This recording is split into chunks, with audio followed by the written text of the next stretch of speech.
Hi friends, welcome to our channel. నేను మీ MPR. కాలం, కక్ష, ఈ రెండు విషయాల గురించి మనం మాట్లాడుకుంటే ముఖ్యంగా ఆంధ్రప్రదేశ్ రాష్ట్రంలో చర్చకు మాత్రం విపరీతంగా వస్తాయి.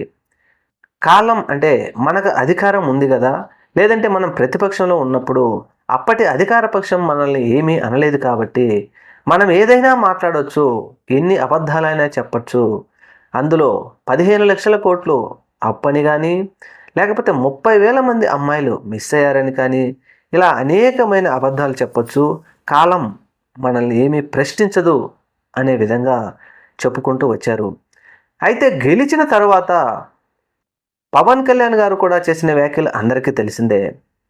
తన అన్నను అప్పటి ముఖ్యమంత్రి జగన్మోహన్ రెడ్డి అవమానించాడు, మా అన్న చేతనే దండం పెట్టించుకుంటాడు అనే ఒక పచ్చి అబద్ధాన్ని ఆంధ్రప్రదేశ్ రాష్ట్ర ప్రజలలోకి, వారి మెదడులోకి ఎక్కించారు. ప్రస్తుత ప్రభుత్వానికి సపోర్ట్ చేస్తున్నటువంటి మీడియా కూడా ఆ విధంగా విపరీతమైన ప్రయత్నాలు చేసింది, అందులో సక్సెస్ కూడా అయ్యారు. అయితే మనం అనుకున్నట్టుగా కాలమే సమాధానం చెప్తుంది అంటే ఎస్, ఆ సమయం ఇప్పుడు వచ్చింది. ఆ సమయం ఎందుకు వచ్చింది అంటే ఆంధ్రప్రదేశ్ అసెంబ్లీ జరిగిన సంఘటన. కామినేని శ్రీనివాస్ చిరంజీవి గారికి ఎలివేషన్స్ ఇస్తూ ఆయన చేసిన వ్యాఖ్యలను బాలకృష్ణ గారు ఓర్చుకోలేక ఆయన వెంబడే రియాక్ట్ అవ్వడంతో కాలం సమాధానం చెప్తూ జగన్మోహన్ రెడ్డి గారు ఎటువంటి తప్పు చేయలేదు, జగన్మోహన్ రెడ్డి గారు చిరంజీవి గారిని అవమానించలేదు అనే విషయాన్ని వారే బయటపెట్టారు. ఎందుకంటే అసెంబ్లీలో కనుక బాలకృష్ణ గారు కనుక దాని మీద స్పందించకుండా ఉండి ఉంటే ఈ విషయం బయటకు వచ్చేదే కాదు.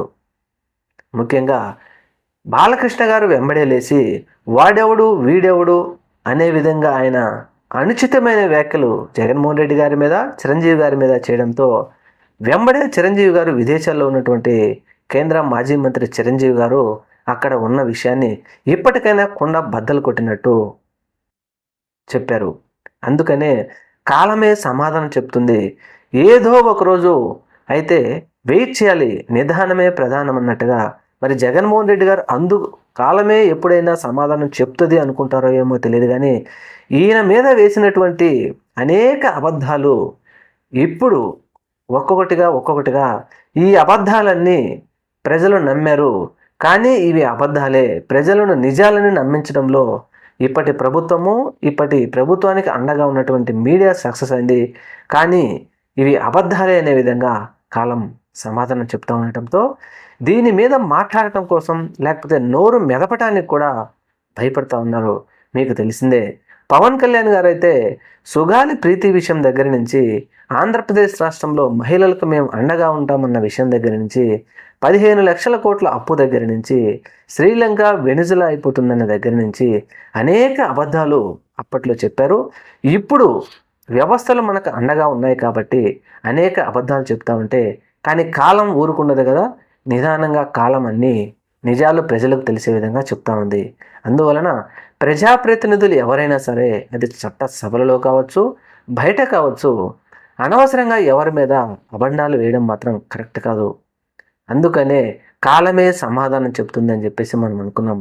ఇక కక్ష ప్రజాప్రతినిధిగా ప్రజలు ఎన్నుకోబడి ఒక ఎంపీ, ఒక ఎమ్మెల్యే, లేదంటే చిన్న ఏ పదవిలోనైనా ప్రజల ద్వారా ఎన్నుకోబడినటువంటి ప్రజాప్రతినిధులు ఎన్నికైన తర్వాత పార్టీలకు అతీతంగా పనిచేయాలి.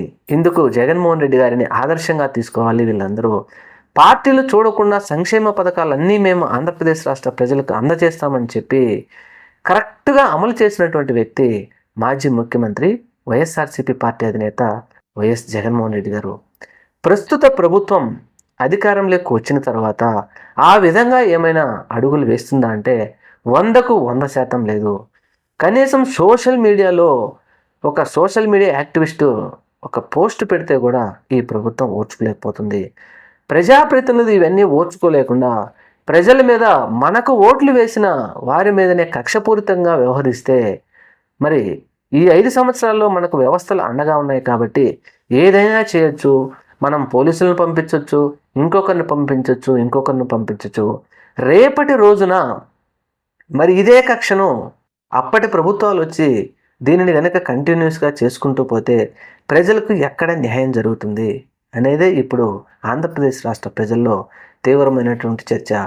మాజీ ముఖ్యమంత్రి వైఎస్ఆర్సీపీ పార్టీ అధినేత జగన్మోహన్ రెడ్డి గారు 2024 సార్వత్రిక ఎన్నికల్లో కూటమి ప్రభుత్వం గెలిచిన తర్వాత కొద్ది రోజుల్లోనే వైఎస్ఆర్సీపీ పార్టీ అభిమానులు నాయకుల మీద ఈ విధంగా కక్షపూరితమైనటువంటి చర్యలు పాల్పడుతూ ఉంటే ఆయన చాలా క్లియర్ కట్గా చెప్పారు. ముఖ్యమంత్రి గారు, ఉప ముఖ్యమంత్రి గారు, మీరు విషబీజాలు నాటుతున్నారు.